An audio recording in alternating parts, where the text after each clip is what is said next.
Hi guys, welcome back to our channel HS talkies. Last బ్లాగ్లో చెప్పాను కదా, మా హస్బెండ్ కథ చదువుతుంటే మా బాబు కొన్ని ఫన్నీ ఇన్సిడెంట్స్ చిన్నగా చేశాడు. నెక్స్ట్ కమింగ్ బ్లాగ్స్లో పోస్ట్ చేస్తా అని చెప్పాను కదా. సో ఫస్ట్ ఇది వినేద్దాం, తర్వాత నేను మాట్లాడతాను. ఐశ్వర్యాభివృద్ధ్యర్థం ధర్మర్థ కామ మోక్ష చతుర్విధ ఫల పురుషార్థం సిద్ధ్యర్థం కామ్యార్థం సిద్ధ్యర్థం సకల ధన కనక విద్యాప్రాప్త్యర్థం వస్తు వాహన సమృద్ధ్యర్థం సర్వాభీష్ట ఫలస్థిత్యర్థం కల్పోక్త ప్రకారేణ యావచ్చతి ధ్యాన వాహన. అయితే వాళ్ళ డాడీ చదువుతుంటే కదా, వాడు చదవనివ్వకుండా నేను చదువుదని చెప్పేసి లాగేసుకొని వాడి దగ్గర ఉన్న కింద అక్షింతలు తీసి వాళ్ళ డాడీ తలపైన వేసి ఆశీర్వాదం ఇచ్చాడనమాట.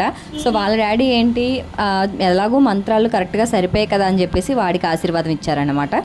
సో ఇలాంటి చిన్న ఫన్నీ ఇన్సిడెంట్స్తో మా పూజ కంప్లీట్ అయిపోయింది. సో ఫైనల్గా హారతి ఇచ్చేసి పూజ కంప్లీట్ చేసుకున్నాము. సో వీడియో నచ్చిందా లైక్ చేసి సపోర్ట్ చేయండి ఫ్రెండ్స్. ఇంకా ఎవరైనా ఛానల్ కొత్తగా చూస్తున్నట్టయితే సబ్స్క్రైబ్ చేసుకోండి ఫ్రెండ్స్. థ్యాంక్